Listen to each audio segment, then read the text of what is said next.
Afternoon students. आज हम पढ़ेंगे एम्ब्रियोलॉजी में माइक्रोस्पोरोजेनेसिस। तो सबसे पहले डेफिनेशन पढ़ लेते हैं। What is the definition of microsporogenesis?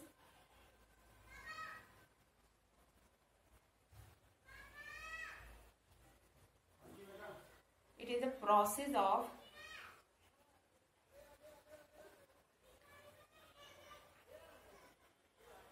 formation of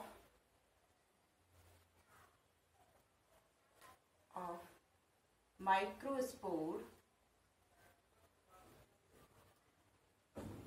inside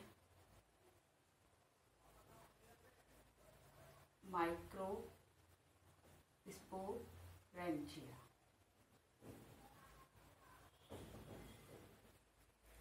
तो डेफिनेशन क्या कहती है माइक्रोस्पोरोजेनेसिस की? माइक्रोस्पोरोजेनेसिस वो प्रोसेस है जिसमें माइक्रोस्पोर का फॉर्मेशन होता है। किसके अंदर? माइक्रोस्पोरेंजिया के अंदर। एंजियोस्पर्म के टर्म में what is microspore and what is microsporangia, इसको देख लेते हैं।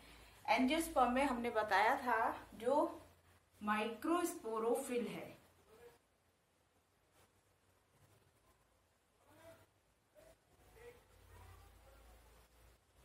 वो स्टेमिन में कन्वर्ट हो जाती है, यानी कि जिसे हम एंजियोस्पर्म में स्टेमिन कहते हैं वो एक्चुअली में क्या है? माइक्रोस्पोरोफिल है इन लोअर प्लांट्स। और माइक्रोस्पोर पॉलिन है। पॉलिन का मतलब हुआ माइक्रोस्पोर। जो लोअर प्लांट्स में माइक्रोस्पोर जिसमें टर्म यूज की जाती है, एंजियोस्पर्म में वो टर्म पॉलिन के लिए इस्तेमाल की जाती है। पॉलिन माइक्रोस्पोर है एंड माइक्रोस्पोरेंजिया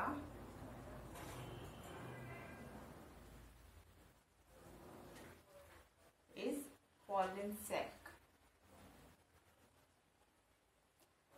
मतलब जो पॉलिन सैक है वो रिप्रेजेंट करता है माइक्रोस्पोरेंजिया को। लोअर में जहां microsporangia term most probably use की जाती है, वहां हायर में पॉलिन सैक, हायर प्लांट में पॉलिन सैक। तो हम माइक्रोस्पोरोजेनेसिस प्रोसेस पढ़ रहे हैं एंजियोस्पर्मिक प्लांट में। देखते हैं कि माइक्रोस्पोर का डेवलपमेंट एंजियोस्पर्म प्लांट में किस पैटर्न से होता है।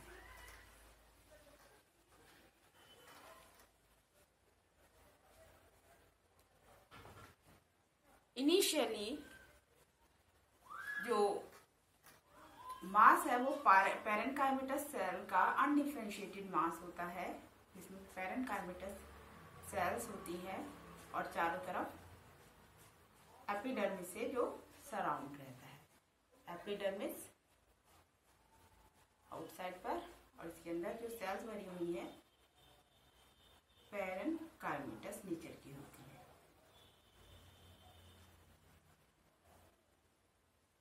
धीरे धीरे ये जो अनडिफरेंशिएटेड मास ऑफ सेल है ये एक क्वाड्रेंगल शेप में अरेंज होने लगता है और हर क्वाड्रेंगल के नीचे की एक हाइपोडर्मल सेल, ये एपिडर्मल हो गई,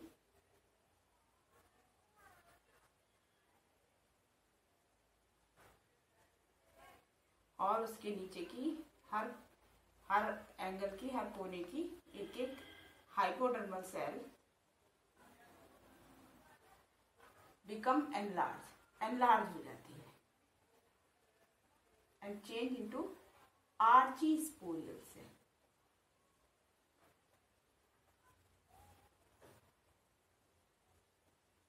ये जो रेगुलर मास ऑफ पैरेन्काइमा है ये डिवीजन के बाद एक क्वाड्रेंगल शेप ले लेता है और एपिडर्मिस के नीचे की हर कॉर्नर की एक एक हाइपोडर्मल सेल एनलार्ज हो जाती है और आर्चीस्पोरियल सेल में कन्वर्ट हो जाती है। इस समय हम इसे आर्चीस्पोरियल सेल कहते हैं। इस आर्चीस्पोरियल सेल में पेरिक्लाइनल डिवीजन होता है।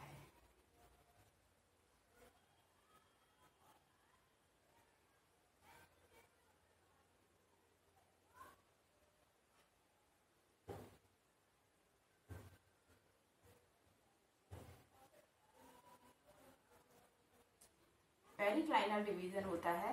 डिवीजन सेल में दो तरह से होता है। ये कोई सेल है, ये दो तरह से डिवाइड कर सकती है, एक इस एंगल पर और एक इस एंगल पर। जब डिवाइड इस तरह से करती है सेल की दो लेयर बने तो इस डिवीजन को कहते हैं पेरिक्लाइनल। और जब इस तरह से सेल डिवाइड करती है, लॉन्गिट्यूडनली डिवाइड करती है, जिससे एक ही रो में नंबर ऑफ सेल्स इंक्रीज होते हैं, तो ऐसे डिवीजन को कहते हैं एंटीक्लाइनल।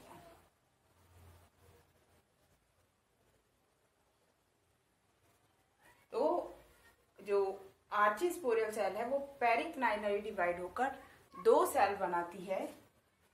आउटर जो साइड की सेल है, आउटर सेल को हम कहते हैं primary parietal cell.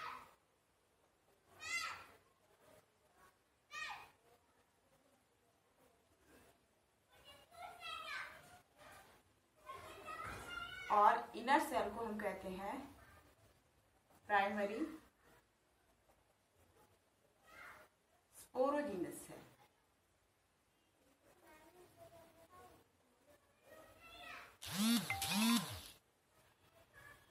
Primary parietal cell यानी कि पीपीसी और प्राइमरी स्पोरोजीनस सेल पीएससी।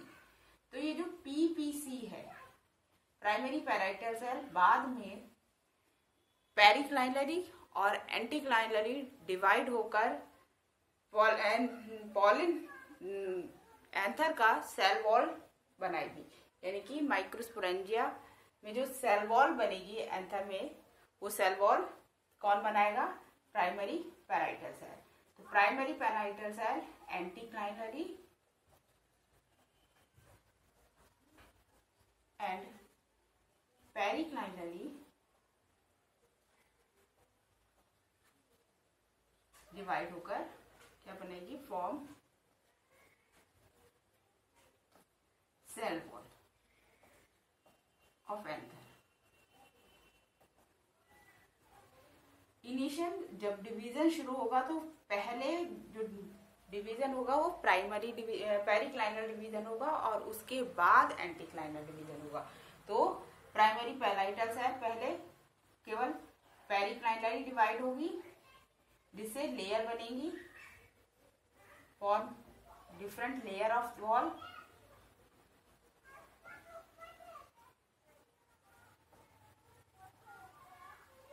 और जब ये लेयर बन जाएंगी तो इसके बाद इन लेयर में सेल्स को ऐड करने के लिए जो डिवीजन होगा वो एंटीक्लाइनल होगा। तो प्राइमरी पैराइटल सेल जब इनिशियल डिवाइड करना शुरू करेगी, पेरिक्लाइनली डिवाइड करेगी और डिफरेंट एंथर वॉल की लेयर का फॉर्मेशन करेगी। वहीं जो प्राइमरी स्पोरोजीनस सेल है यानी कि पीएससी, वो पेरिक्लाइनल इनिशियली मतलब शुरू से ही वो पेरिक्लाइनल भी डिवाइड करेगी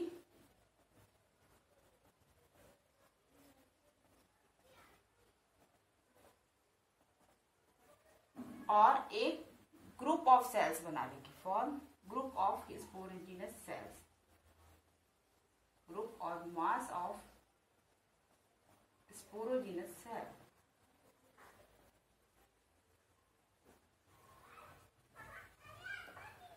एक बार देख लेते हैं। इनिशियल स्टेज में जो एंथर का डेवलपमेंट के समय जो मास होता है सेल का, वो अनडिफरेंशिएटेड पैरेन्काइमेटस सेल्स होती हैं जो कि एपिडर्मिस से सराउंड रहती हैं। धीरे धीरे ये सेल एक क्वाड्रेंगल फोर स्ट्रक्चर में डिवाइड होने लगती है, जिसके हर कॉर्नर पर एक एक हाइपोडर्मल सेल एनलार्ज हो जाती है, जिसे हम आर्चिस्पोरियल सेल कहते हैं। ये आर्चिस्पोरियल सेल पेरिक्लाइनली डिवाइड करती है इस तरह से और प्राइमरी पैराइटल सेल बनाती है और अंदर की तरफ प्राइमरी स्पोरोजीनस सेल बनाती है, पीएससी। ये प्राइमरी पैराइटल सेल पहले पेरिक्लाइनल डिवाइड होकर डिफरेंट एंथर की वॉल बनाती है और बाद में इसमें डिवीजन एंटीक्लाइनल होता है और number of cells in the layer increase होती है। जबकि जो प्राइमरी स्पोरोजीनस सेल है वो स्टार्टिंग से ही पेरिक्लाइनली भी डिवाइड करती है और एंटीक्लाइनली भी डिवाइड करती है, जिससे वो ग्रुप ऑफ सेल्स बनाती है जिसे हम कहते हैं स्पोरोजीनियस सेल। इसके बाद जो मैच्योर एंथर है वो कुछ इस तरह से दिखाई देता है।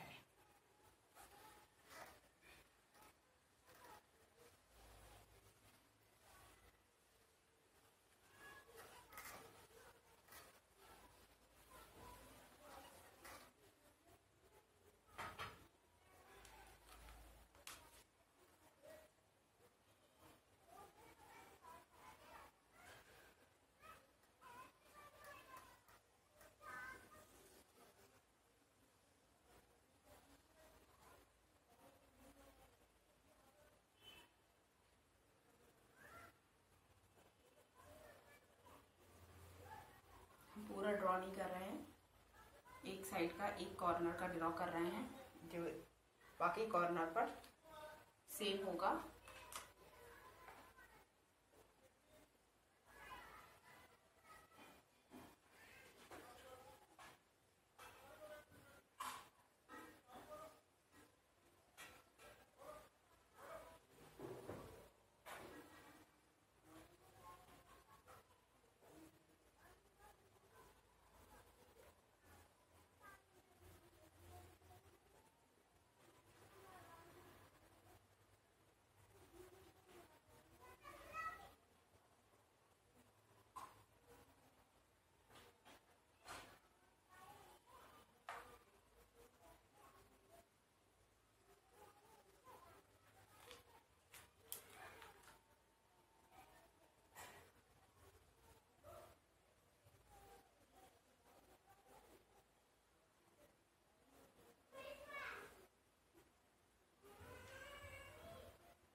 इस तरीके से पॉलिप बॉल का डेवलपमेंट होता है और अंदर मास ऑफ सेल्स भरा होता है।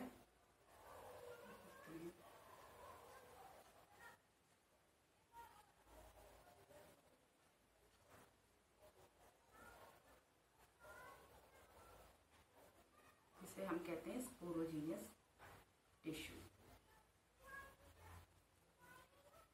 यहाँ पर एक स्टेराइल स्ट्रक्चर होता है जिसे हम कहते हैं कनेक्टिव।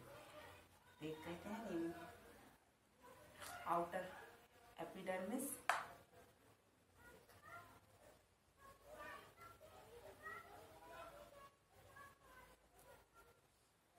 एंडोथीशियम,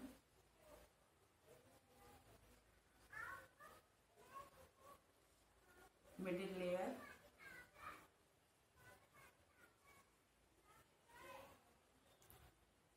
टैपिटम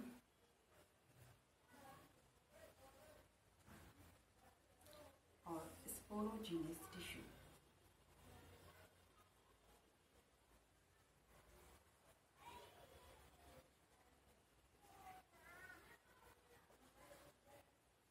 ये है कंडक्टिंग स्ट्रैंड।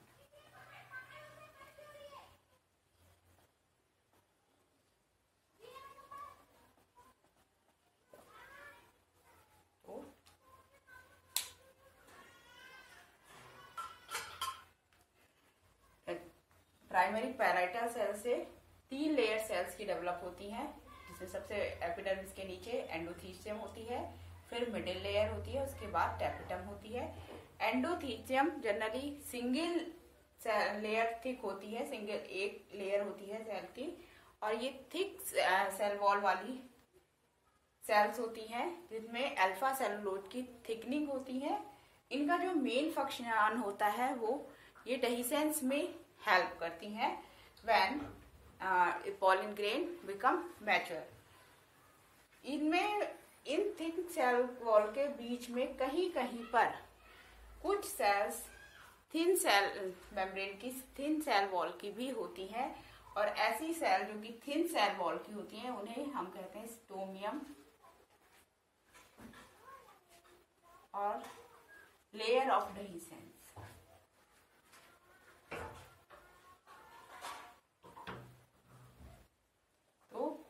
स्टोमियम या लेयर ऑफ डेहिसेंस ये थिन सेल वॉल की होती हैं और ये वो साइट होती है जहां से जो एंथर है वो रप्चर करता है और पॉलन ग्रेन बाहर लिबरेट होते हैं। इसके बाद 2 से 3 लेयर या कभी कभी 5 लेयर थिक मिडिल लेयर होती है। ये मिडिल लेयर की सेल्स जैसे जैसे एंथर मैच्योर होता जाता है यानी कि पॉलन ग्रेन डेवलप होते रहते हैं और after the development of pollen grain ये जो मिडिल लेयर है वो क्या हो जाती है, खत्म हो जाती है, डीजेनरेट हो जाती है और अपना सारा का सारा जो मटेरियल है वो ये डेवलपिंग पॉलन ग्रेन उसको ले लेते हैं थ्रू टैपिटम। टैपिटम के थ्रू ये मिडिल लेयर जब जनरेट होती है तो इसका सारा न्यूट्रिटिव मटेरियल टैपिटम के थ्रू किसके पास पहुंच जाता है, डेवलपिंग माइक्रोस्पोर के पास पहुंच जाता है जो कि डेवलपमेंट में हेल्प करता है।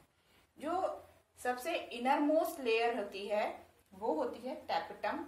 टैपिटम न्यूट्रिटिव लेयर भी कहते हैं टैपिटम को।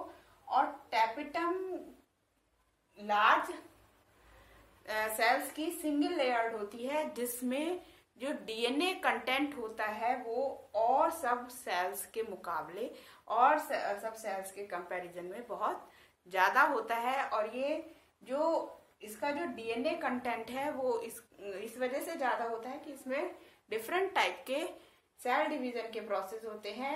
इस डीएनए कंटेंट को बढ़ाने के लिए जो डीएनए कंटेंट टैपिटम का होता है वो इसलिए इंक्रीज करता है, increase by different process which is executed inside tapetum, conducting strand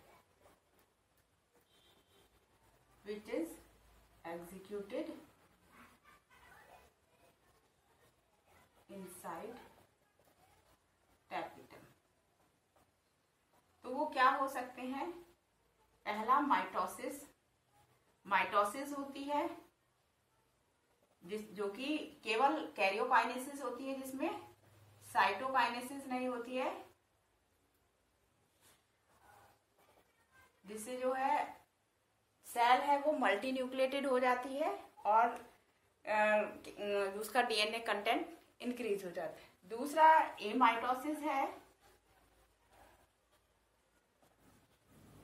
जिसमें जो न्यूक्लियस डिवाइड करता है वो रैंडमली डिवाइड करता है और 1 से 2 में मल्टीप्लाई होकर ये भी मल्टी न्यूक्लिएटेड स्टेज हो जाती है। लेकिन माइटोसिस और एमाइटोसिस में डिफरेंस होता है कि माइटोसिस में जितने भी न्यूक्लियस होते हैं उसमें जो डीएनए कंटेंट होता है इक्वल होता है, जबकि एमाइटोसिस में जो जितने भी न्यूक्लियस है उसमें न्यूक्लियस कंटेंट जरूरी नहीं है कि बराबर हो, अनइवन भी हो सकता है क्योंकि एमाइटोसिस डिवीजन में ना तो स्पिंडल फाइबर बनते हैं और ना ही एग्जैक्ट पोजीशन पर जो क्रोमोसोम होते हैं वो डिवाइड करते हैं, जिससे जो डॉटर न्यूक्लियाई में जो डीएनए कंटेंट जाता है वो भी प्रोबेबिलिटी रहती है कि इक्वल हो या ना हो।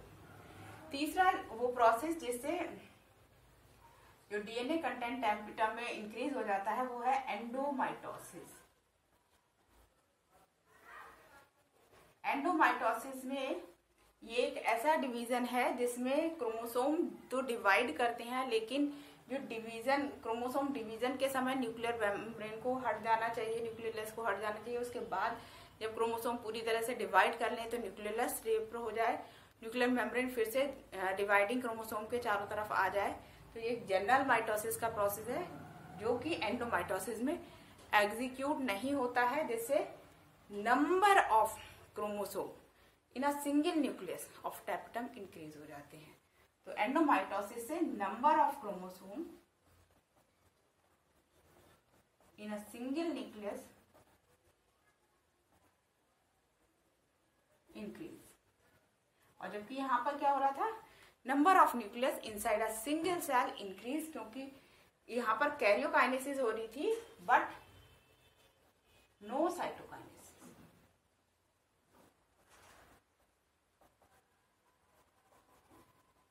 और इसके बाद एक और प्रोसेस की पॉसिबिलिटी रहती है जिससे डीएनए कंटेंट टैपिटम में इंक्रीज हो, वो है पॉलीटीनी। पॉलीटीनी में एक प्रोसेस है जिसमें जो क्रोमोसोम है वो डिवाइड नहीं करते, क्योंकि क्रोमोसोम जब डीएनए डिवाइड करता है उसके बाद क्रोमोसोम डिवाइड होते हैं, क्योंकि डीएनए पहले डिवाइड हो जाता है एस फेज में और क्रोमोसोम एम फेज में डिवाइड होते हैं। लेकिन पॉलीटीन स्टेज वो स्टेज है, मतलब वो डिवीजन की कंडीशन है जब डीएनए तो डिवाइड कर रहा है लेकिन वो क्रोमोसोम डिवाइड नहीं कर रहे हैं, मतलब एम फेज में सेल नहीं पहुंच रही है, वो सेल एस फेज में ही रुकी हुई है। तो डीएनए बार बार इंक्रीज करता जा रहा है जिससे जो साइज ऑफ क्रोमोसोम इंक्रीज हो जा रहा है, नंबर ऑफ क्रोमोसोम इंक्रीज नहीं हो रहा है, और इससे डीएनए कंटेंट सेल में बढ़ जाता है। तो इसमें क्या होता है, साइज ऑफ क्रोमोसोम इंक्रीज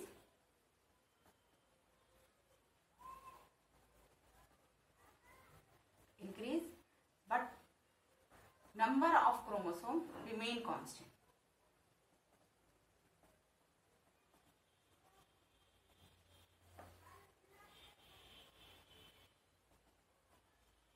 तो इस तरह से इस टैपिटम में डीएनए कंटेंट इंक्रीज होता है by the 4 process, mitosis, amitosis, एंडोमाइटोसिस और पॉलीटीनी। अब कुछ साइंटिस्ट ये भी मानते हैं कि जो ये टैपिटम है ये पूरी तरह से पैराइटल सेल से ओरिजिनेट नहीं होती है। इसका आधा पोर्शन पैराइटल सेल से ओरिजिनेट होता है और आधा पोर्शन स्पोरोजीनस सेल से ओरिजिनेट होता है, प्राइमरी स्पोरोजीनस सेल से ओरिजिनेट होता है, जिससे हम इसे ड्यूअल नेचर का भी कहते हैं। तो टैपिटम ड्यूअल नेचर को भी शो करती है, मतलब आधी जो सेल का ओरिजिन है वो प्राइमरी पैराइटल सेल से है और हाफ सेल का ओरिजिन प्राइमरी स्पोरोजीनस सेल से है। When sporogenous tissue divide and redivide and form microspore, at that time this tapetum provide nutrition to this developing microspore, and at the stage of maturation of microspore this tapetum become degenerative and the whole protoplasm come in the cavity of sporogenous cells, and this protoplasm provide nutrition to developed microspore and provide a specific feature to the microspore.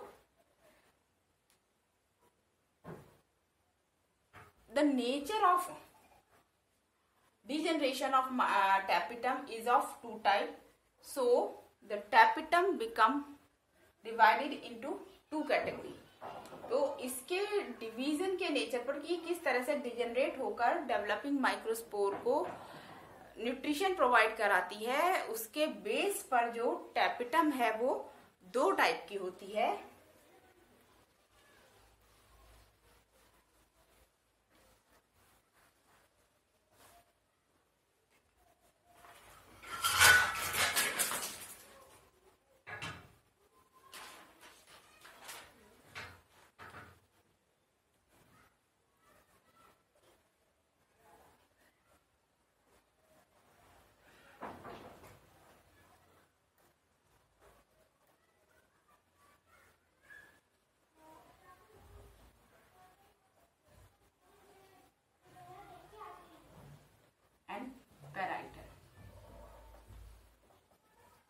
दो तरह की होती है, amoeboid और parietal.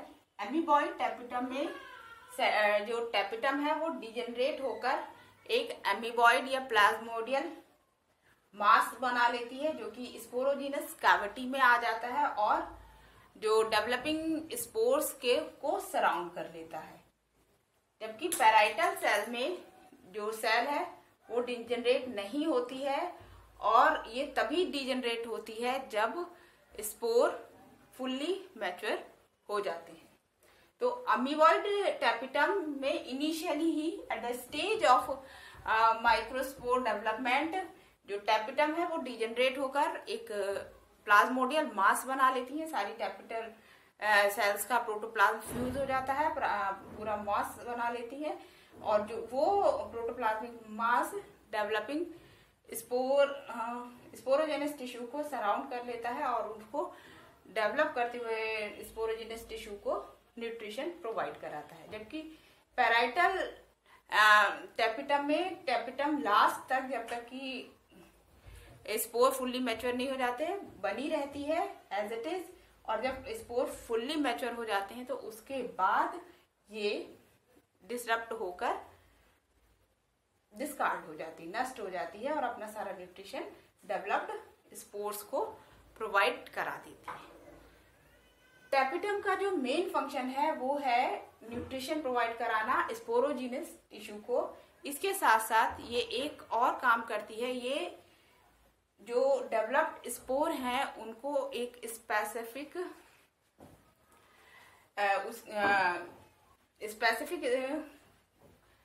Quality प्रदान करती है। वो स्पेसिफिक क्वालिटी उसके एग्जाइम में स्पोरोपोलिनिन नामक केमिकल के एंटर होने से आती है।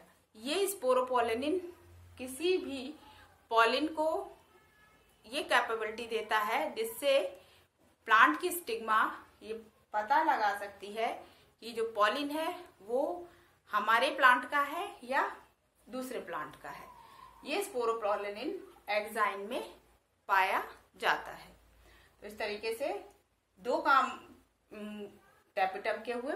फर्स्ट जो प्राइमरी काम है वो है न्यूट्रिशन प्रोवाइड कराना, दूसरा काम है स्पेसिफिक आइडेंटिटी देना, और तीसरा काम है सेल वॉल पॉलिन वॉल के फॉर्मेशन में मदद करना। तो इस तरह से टैपिटम बनती है। अब हम देख लेते हैं, ये हो गया पॉलिन वॉल का डेवलपमेंट। अब स्पोरोजिनस टिश्यू का डेवलपमेंट। तो स्पोरोजिनस टिश्यू का डेवलपमेंट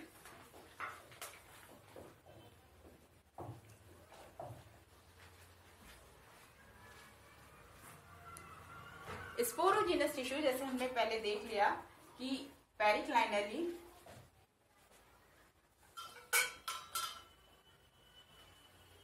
और एंटीक्लाइनली दोनों तरह से डिवाइड करके मास ऑफ सेल्स बना लेता है, और लास्ट में जब लास्ट माइटोटिक डिवीजन होता है उसके बाद ये जो सेल्स हैं, कुछ इनमें से बहुत सारी सेल्स एनलार्ज हो जाती हैं और प्राइमरी स्पोरोजिनस मदर सेल बना देती हैं।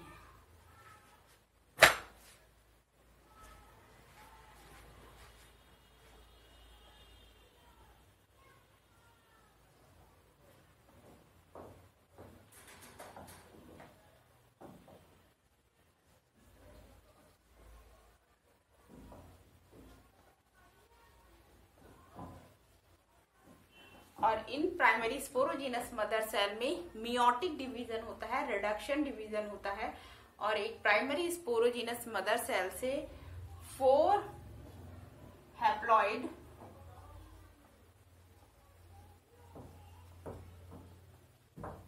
माइक्रोस्पोर बनती है। तो एक प्राइमरी स्पोरोजिनस सेल से 4 हैप्लॉइड माइक्रोस्पोर बनते हैं। मोस्ट ऑफ द प्लांट में एक मदर सेल से 4 हैप्लॉइड माइक्रोस्पोर बनते हैं, लेकिन फैमिली साइप्रेसी में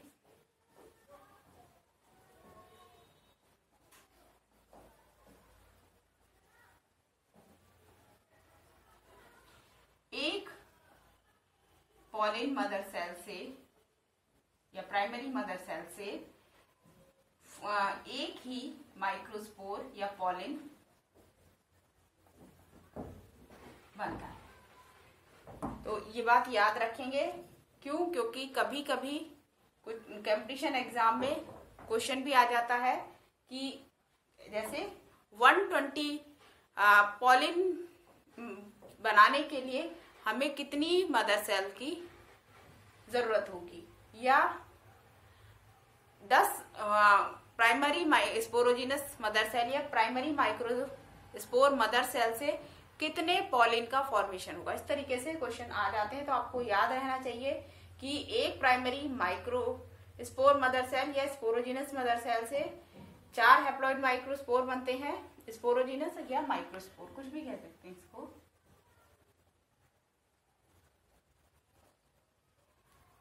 और एक ही फैमिली ऐसी है जिसमें एक प्राइमरी मदर सेल से एक ही माइक्रोस्पोर बनता है, वो है साइप्रेसी।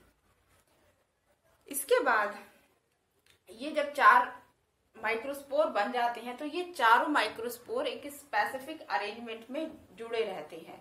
तो इन चारों माइक्रोस्पोर बनने के प्रोसेस में या तो सेल वॉल का फॉर्मेशन साइमल्टेनियस होगा या सक्सेसिव होगा।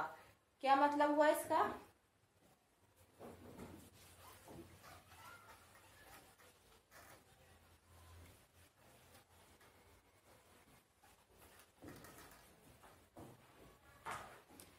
Cell wall formation in microspore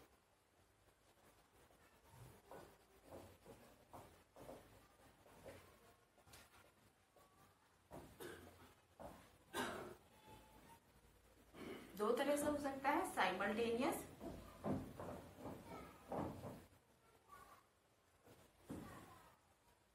और दूसरा सक्सेसिव। साइमल्टेनियस में जैसे एक हैप्लॉइड न्यूक्लियस से 2 डॉटर न्यूक्लियस बने और फिर 2 डॉटर न्यूक्लियस से 4 डॉटर न्यूक्लियस बने सेकेंड मियोसिस फर्स्ट में, उसके बाद मियोसिस सेकेंड में। तो जो सेल वॉल का फॉर्मेशन है वो मियोसिस फर्स्ट में ना होकर मियोसिस सेकेंड के लास्ट में होता है एक ही साथ। तो इस तरीके के सेल वॉल फॉर्मेशन को कहते हैं साइमल्टेनियस सेल वॉल फॉर्मेशन।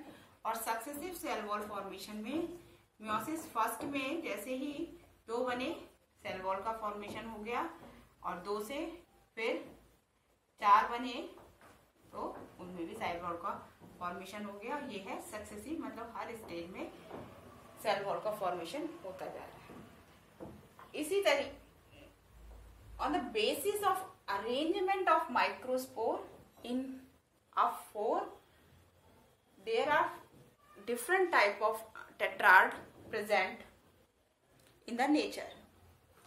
तो किस तरह से 4 पॉलिन अरेंज हैं आपस में एक दूसरे के रेस्पेक्ट में, इसके बेसिस पे भी डिफरेंट टाइप के टेट्राड पाए जाते हैं नेचर में। तो type of pollen tetrad,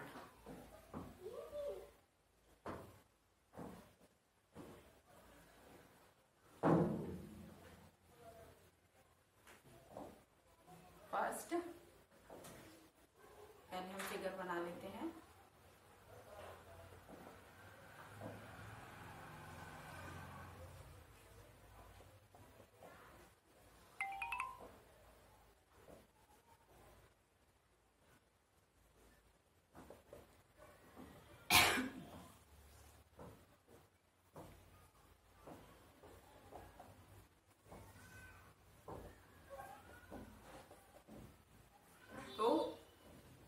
pollen इस तरह से अरेंज है टेट्राड में कि चारों साइड एक एक पॉलिन है। दिखाने के लिए हम इस तरह से दिखाएंगे, तो इसे कहते हैं टेट्राहेड्रल।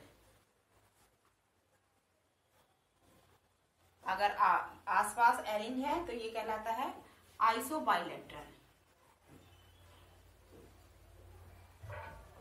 ये वाला अरेंजमेंट कहलाता है जिसमें जो एक पॉलिन है वो पीछे की साइड होगा, दिखाई नहीं देगा, उसको कहते हैं डिकॉसेट।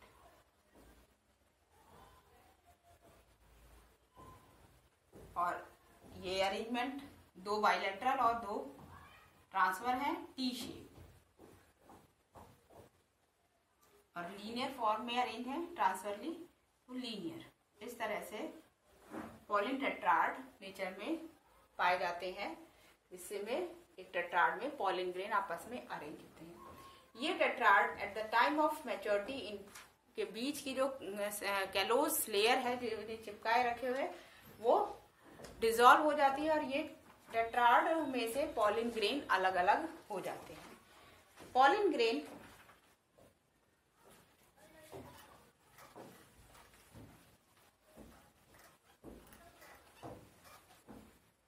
Eight the time of maturity के समय पॉलिन ग्रेन में दो वॉल पाई जाती हैं। आउटर वॉल को एक्साइन कहते हैं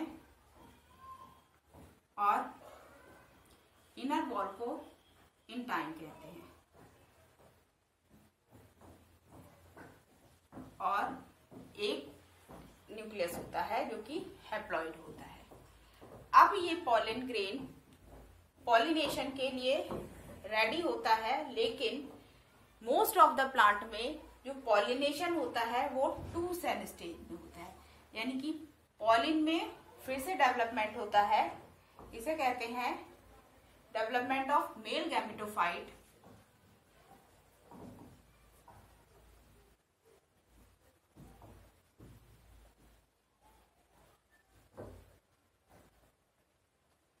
क्योंकि ये जो पॉलिन है, ये जो पॉलिन बना है, it is the first cell of male gametophyte. तो जो एंजियोस्पर्म में मेल गैमेटोफाइट का डेवलपमेंट प्लांट के अंदर ही शुरू हो जाता है और मोस्ट ऑफ द एंजियोस्पर्म में 2 सेल स्टेज में पॉलिनेशन होता है। ये जो न्यूक्लियस है ये 2 न्यूक्लियस में डिवाइड होता है by the process of mitosis,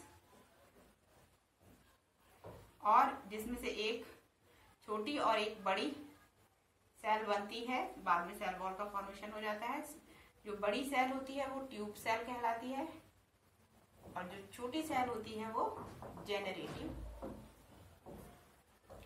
cell कहलाती है। सॉरी, केवल कुछ एंजियोस्पर्मिक प्लांट ऐसे हैं जिसमें 3 सेल स्टेज में भी पॉलिनेशन होता है। वो उसमें ये जेनरेटिव सेल्स वापस डिवाइड करती है। जेनरेटिव सेल में फिर से माइटोसिस होता है और जो पॉलिन है वो ट्यूब सेल, एक सिंगल ट्यूब सेल और 2 मेल गैमेट बनाता है। तो मोस्टली पॉलिनेशन जो होता है वो केवल 2 सेल स्टेज में होता है और कुछ में ओनली सम प्लांट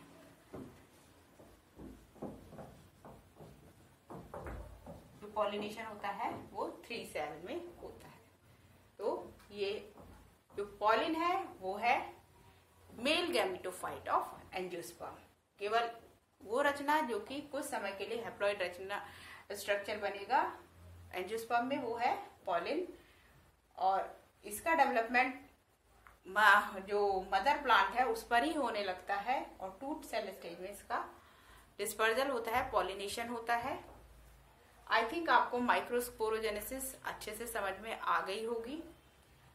फिर भी अगर इससे रिलेटेड आपको कोई भी दिक्कत, कोई भी क्वेरी है तो आप नीचे कमेंट में मुझसे पूछ सकते हैं।